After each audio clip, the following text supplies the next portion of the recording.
বহু বছর আগের কথা। ইয়েমেনের সবুজ আর উর্বর প্রান্তরে বাস করত খালেদ নামের এক যুবক। খালেদ ছিল সৎ, ধার্মিক এবং জ্ঞানের প্রতি তার ছিল অগাধ পিপাসা। একদিন সে জানতে পারল মক্কা নগরীতে এক নতুন ধর্মের আগমন ঘটেছে। এক ব্যক্তি মুহাম্মদ সাল্লাল্লাহু আলাইহি ওয়াসাল্লাম আল্লাহর বাণী প্রচার করছেন এবং মক্কার প্রভাবশালী কুরাইশদের বিরোধিতা করছেন। কৌতূহলী খালেদ দীর্ঘ পথ পাড়ি দিয়ে মক্কায় পৌঁছাল। কাবা শরীফের পাশে দাঁড়িয়ে সে দেখল একদল লোক মুহাম্মদ সাল্লাল্লাহু আলাইহি ওয়াসাল্লাম এর কথা মনোযোগ দিয়ে শুনছে। খালেদও তাদের সাথে যোগ দিল। নবী সাল্লাল্লাহু আলাইহি ওয়াসাল্লাম মুখ থেকে নিঃসৃত বাণী তার হৃদয় স্পর্শ করল।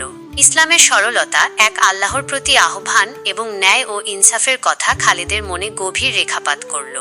ধীরে ধীরে খালেদ ইসলামের প্রতি আকৃষ্ট হল।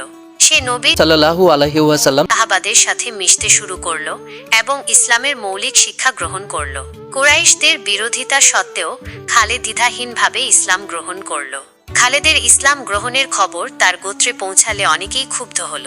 তার পুরনো দিনের বন্ধুরা তাকে পরিত্যাগ করল এবং তার পরিবারের সদস্যরা তাকে নানাভাবে চাপ দিতে শুরু করল তার নতুন বিশ্বাস ত্যাগ করার জন্য। কিন্তু খালেদের ঈমান ছিল পর্বতের মতো অটল। কোনো প্রকার ভয় বা প্রলোভন তাকে সত্যের পথ থেকে বিচ্যুত করতে পারল না। এক সময় মক্কার পরিস্থিতি মুসলমানদের জন্য কঠিন হয়ে পড়লে আল্লাহর নির্দেশে নবী সাল্লাল্লাহু আলাইহি ওয়াসাল্লাম তার অনুসারীদের নিয়ে মদিনায় হিজরত করলেন। খালেদও সেই দলের একজন ছিল।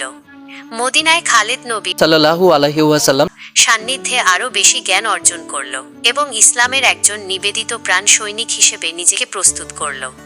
মদিনায় খালেদ বিভিন্ন গুরুত্বপূর্ণ ঘটনায় অংশগ্রহণ করল। বদর, উহুদ, খন্দকের মতো ঐতিহাসিক যুদ্ধে সে তার সাহস ও বীরত্বের পরিচয় দিল। তার তলোয়ার আল্লাহর পথে সর্বদা শত্রুদের বিরুদ্ধে উদ্যত ছিল। খালেদের সততা, নিষ্ঠা এবং যুদ্ধক্ষেত্রে তার অসীম সাহস তাকে অন্যান্য সাহাবাদের মাঝে বিশেষ স্থান এনে দিয়েছিল। একদিন নবী সাল্লাল্লাহু আলাইহি ওয়াসাল্লাম খালেদকে একটি গুরুত্বপূর্ণ দায়িত্ব দিলেন। খায়বার নামক স্থানে ইহুদিদের একটি শক্তিশালী ঘাঁটি ছিল যা মুসলমানদের জন্য হুমকি স্বরূপ ছিল। নবী সাল্লাল্লাহু আলাইহি ওয়াসাল্লাম খালেদকে সেই ঘাঁটি দখলের জন্য প্রেরণ করলেন। খালেদ তার সঙ্গী যোদ্ধাদের নিয়ে বীর বিক্রমে যুদ্ধ করে এবং আল্লাহর রহমতে সেই ঘাঁটি জয় করতে সক্ষম হয়। এই বিজয়ের পর খালেদের খ্যাতি আরও ছড়িয়ে পড়ে। খালেদ শুধু একজন বীর যোদ্ধা ছিলেন না, তিনি ছিলেন একজন ন্যায়পরায়ণ বিচারক এবং একজন জ্ঞানী ব্যক্তি। মদিনার সমাজে তার গুরুত্বপূর্ণ ভূমিকা ছিল। মানুষ তার কাছে বিভিন্ন বিষয়ে পরামর্শের জন্য আসত এবং তিনি সর্বদা কুরআন ও সুন্নাহর আলোকে সঠিক দিক নির্দেশনা দিতেন। নবী সাল্লাল্লাহু আলাইহি ওয়াসাল্লাম ওফাতের পরও খালেদ ইসলামের জন্য অক্লান্ত পরিশ্রম করে গেছেন।